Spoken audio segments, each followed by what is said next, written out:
जय हिंद बच्चों, स्वागत है आपका फिर से हमारी न्यू एजुकेशनल वीडियो के साथ, जिसमें आज आपके लिए लेकर आए हैं कक्षा 9वीं 10वीं जो आपकी बोर्ड परीक्षा होने वाली है उसके लिए हिंदी के कुछ महत्वपूर्ण सब्जेक्टिव क्वेश्चन हैं जो आपकी बोर्ड परीक्षा में 100% पूछे जाते हैं। इन क्वेश्चनों की प्रिपरेशन आज इस वीडियो के माध्यम से हम करवाने वाले। वीडियो में लास्ट तक बने रहिएगा ताकि और आप अच्छी तरीके से इन क्वेश्चनों को समझ सके, ठीक ना।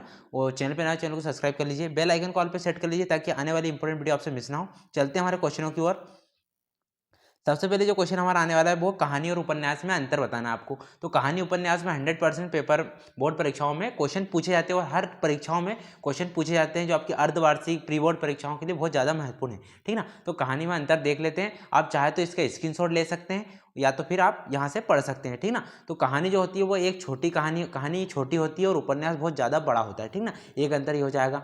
अगला अंतर है कहानी कम समय सीमा में होती है, ठीक ना।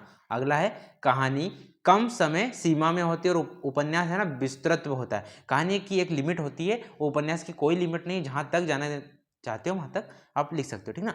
कहानी में पात्रों की संख्या कम होती है, कहानी में लिमिटेड पात्र होते हैं, इसमें शब्दों में बयां किया जा सकता है कहानी के पात्रों को। और उपन्यास के पात्रों की संख्या अधिक होती है, इसे अधिक शब्दों में बयां किया जा सकता है। मतलब उपन्यास में पात्र होते हैं परंतु यहाँ पर ज़्यादा होते हैं, ठीक ना। इसका बाद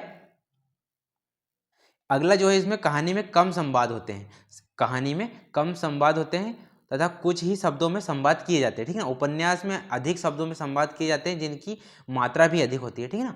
अगला है कहानी को किसी भी घटना का जिक्र करके लिखा जा सकता है। जो कहानी होती है उसे है ना किसी भी घटना का जिक्र करके हम लिख सकते हैं। और जो उपन्यास होते हैं, उपन्यास को चित्र और चरित्र के आधार पर वर्णन किया जाता है, जैसे पृथ्वीराज चौहान, तुलसीदास जी, प्रभु श्री राम, इनके बारे में पता लगाया जा सकता है। इस तरीके से उपन्यास लिखे जाते हैं। अगला है कहानी किसी स्थान या एक समय से जुड़ी होती है। जो कहानी होती है वो किसी स्थान से या एक समय से जुड़ी होती है, परंतु उपन्यास जो सदियों से युगों युगों तक जुड़ा रहता है, जैसे भगवान राम की कहानियां बहुत ही युगों युगों से जुड़ी हुई है। अगला है कहानी में किसी एक ही कथा या घटना का जिक्र होता है। जो कहानी होती है उसमें एक ही घटना या किसी जिक्र होता है, घटना या कथा का जिक्र होता है, ठीक ना। और उपन्यास में अनेक कथाओं का, प्रसंग का, जैसे रामचरितमानस में बहुत सारे सुंदरकांड, बालकांड वगैरह इनके बारे में बताया गया है। इस तरह से आप इनको लिख सकते हो और इन क्वेश्चनों को याद कर सकते हैं। ये थे कुछ महत्वपूर्ण। चलते हैं अगले क्वेश्चन। इसमें आप क्या है अगले खंड काव्य और महाकाव्य में अंतर। तो जो खंड काव्य है तो सबसे पहले इसमें है रामचरितमानस और पद्मावत, ठीक ना, ये दो है खंड। महाकाव्य खंड काव्य है सुदामा चरित्र और पंचवटी, ये खंड काव्य हो जाएंगे। मोस्ट इंपोर्टेंट क्वेश्चन है बच्चों, इनको अच्छी तरह से प्रिपेयर कर लीजिए ताकि आने वाली बोर्ड एग्जामों में आप इन क्वेश्चनों की आपकी प्रिपरेशन हो जाए पहले से ही और आपको दोबारा से इन क्वेश्चन को देखना ना पड़े, ठीक ना। महाकाव्य में नायक के संपूर्ण जीवन का अंकन होता है। जो महाकाव्य होता है नायक के संपूर्ण जीवन का अंकन होता है, और जो खंड काव्य में नायक के जीवन के किसी एक खंड का चित्रण होता है। जैसे कहानी में एक खंड के बारे में बताया, एक कथा के बारे में बताते हैं, इसमें खंड काव्य में भी एक ही घटना या खंड का चित्रण होता है। अगला है महाकाव्य के अनेक छंदों का प्रयोग किया जाता है। जो महाकाव्य होता है उसमें अनेक छंदों का प्रयोग किया जाता है और खंड काव्य में एक ही शब्दों का प्रयोग किया जाता है, छंद का प्रयोग किया जाता है। इसके बाद चलते हैं अगले क्वेश्चन। अगला है इसमें जो कि इसमें आपको हमने बता दिया, आपको स्क्रीनशॉट लेना है तो यहाँ से स्क्रीनशॉट ले लीजिए ताकि आपको डायरेक्ट क्वेश्चनों के आंसर मिल सके, ठीक ना। इन क्वेश्चनों को आपको बार बार देखना ना पड़े। अगला है मुहावरे और लोकोक्तियों में अंतर। मोस्ट इंपोर्टेंट है, ये क्वेश्चन अधिकतर पूछा जा सकता है इस बार की बोर्ड परीक्षाओं में, आपकी दोनों कक्षाओं में, 10वीं और 9वीं दोनों कक्षाओं में 100% क्वेश्चन पूछे जाएंगे। इसलिए हम इस वीडियो के माध्यम से आपकी दोनों कक्षाओं की प्रिपरेशन एक साथ करवा रहे हैं, ठीक ना। तो इसमें मुहावरे और लोकोक्ति में अंतर देख लेते हैं। मुहावरे लोकोक्ति में पहला अंतर है लोकोक्तियाँ वाक्य के रूप में प्रयोग हो सकती है, ठीक ना। और जो मुहावरा होता है वो स्वतंत्र रूप में प्रयोग नहीं हो सकता, ठीक ना। स्वतंत्र रूप में प्रयोग नहीं होता है मुहावरा, और लोकोक्ति है स्वतंत्र रूप से प्रयोग हो सकती है।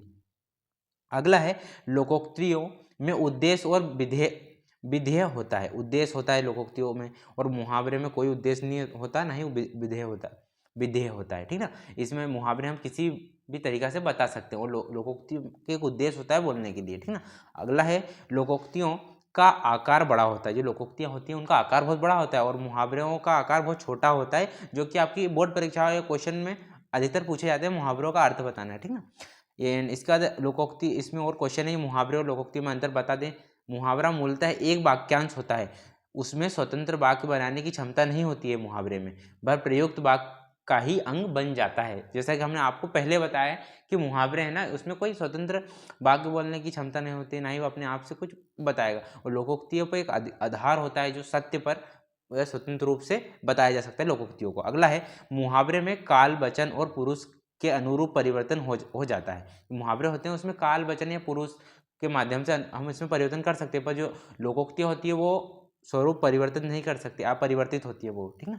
और जैसे कि हम उदाहरण दे सकते हैं मुहावरे का, वो है अंजर पंजर ढीले होना, अंधे की लाठी अंग अंग का खिल उठना, ठीक ना। और इसमें लोकोक्ति है अंधों में काना राजा, अधजल नगरी झलकत जाए, खो फिर ओखली में सर दिया तो मुसल क्या करे, ठीक ना। ये थे आपके मुहावरे लोकोक्तियों में अंतर।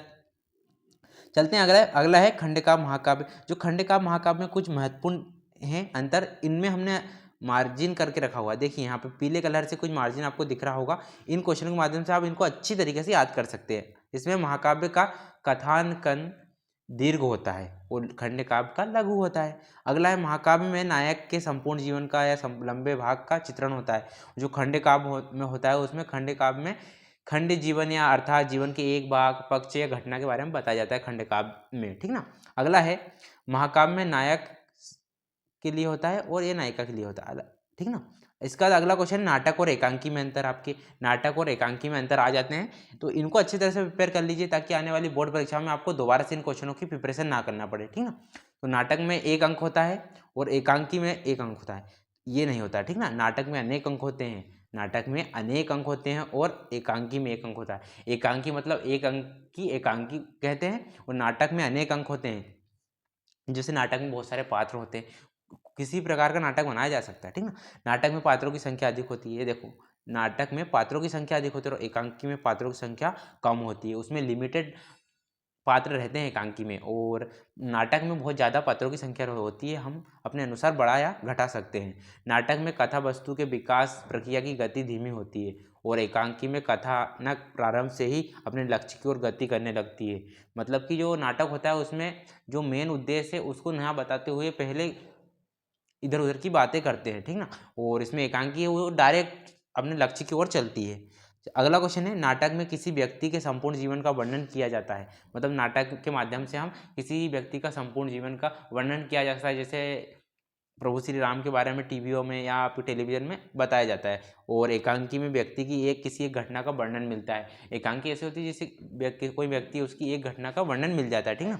अगला क्वेश्चन है नाटक का आकार एकांकी अपेक्षा बड़ा होता है। जो नाटक होता है वो एकांकी की अपेक्षा बड़ा होता है और एकांकी का आकार नाटक की अपेक्षा छोटा होता है, ठीक ना। ये हो जाएगा आपका 2 अंतर। अगला अंतर है नाटक में अनेक अंक होते हैं और अनेक अंक और नाटक में अनेक अंक और अनेक घटनाओं का चित्रण होता है और एकांकी में एक ही घटनाओं का चित्रण होता है, ठीक ना। ये हो जाएंगे आपके अगला अंतर।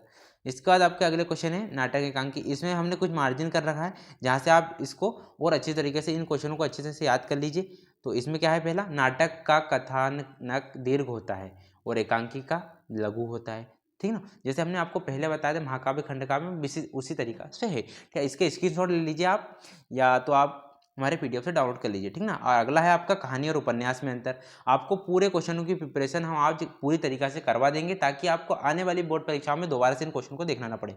कहानी मानव जीवन की किसी एक प्रभावशाली घटना का वर्णन करती है और उपन्यास में मानव जीवन के बृहद वस्तुत्व का वर्णन होता है। कहानी का आकार लघु होता है, उपन्यास का आकार दीर्घ होता है, ठीक ना। ये 2 अंतर हो जाएंगे आपके। अगला है कहानी में पात्रों की संख्या सीमित रहती है, उपन्यास में पात्रों की संख्या बारंबार रहती है। ये आपको पहले ही बता चुके हैं, हम इसका उदाहरण देने के लिए हमने इसको दोबारा से आपके सामने लेकर आए हैं ताकि आप इसको दोबारा से देख सकें। तो उपन्यास है गोदान और कहानी है पंच परमेश्वर कहानी है, ठीक ना।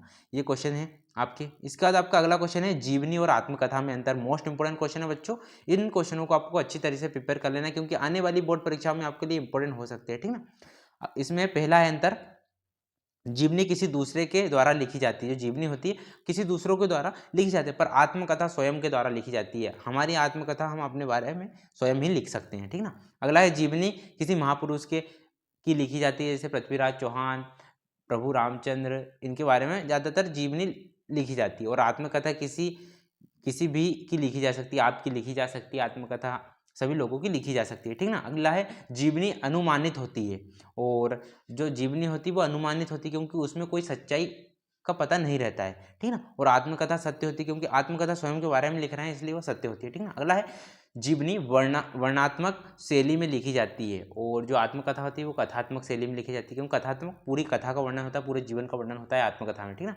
अगला है जीवनी की प्रामाणिकता आवश्यक है, प्रामाणिकता आवश्यक है पर आत्मकथा की प्रामाणिकता आवश्यक नहीं है। क्यों नहीं है? क्योंकि आत्मकथा में आप गलत भी लिख सकते हो, ठीक। तो ये प्रामाणिकता आवश्यक नहीं है इसकी, ठीक ना। अगला उदाहरण इसमें देख लेते हैं हम। जो जीवनी है वो कलम का सिपाही, और आत्मकथा क्या भूलूं क्या याद करूं, ठीक ना। आत्मकथा ऐसी होती है। ये थे आपके कुछ महत्वपूर्ण सब्जेक्टिव क्वेश्चन जो आपकी बोर्ड परीक्षा में आ सकते हैं। अगर आप चैनल पे नए हो, चैनल को सब्सक्राइब कर लीजिए, बेल आइकन कॉल पे सेट कर लीजिए ताकि आने वाली इंपॉर्टेंट वीडियो आपसे मिस ना हो। और इस वीडियो को ज़्यादा से ज़्यादा बच्चों के पास शेयर करना है, अपने ग्रुप में शेयर करना है ताकि उन बच्चों की प्रिपरेशन एक ही वीडियो के माध्यम से हो जाए, ठीक ना। या आप आज हमने कुछ महत्वपूर्ण क्वेश्चन थे जो आपकी अधिकतर बोर्ड परीक्षाओं में पूछे जाते हैं, हर पेपर में पूछे जाएंगे हिंदी के, ठीक ना। तो इनको अच्छी तरह से आपको प्रिपेयर कर लेना है। तो मिलते हैं इसी तरह की एजुकेशनल वीडियो के साथ, तब तक के लिए जय हिंद जय भारत।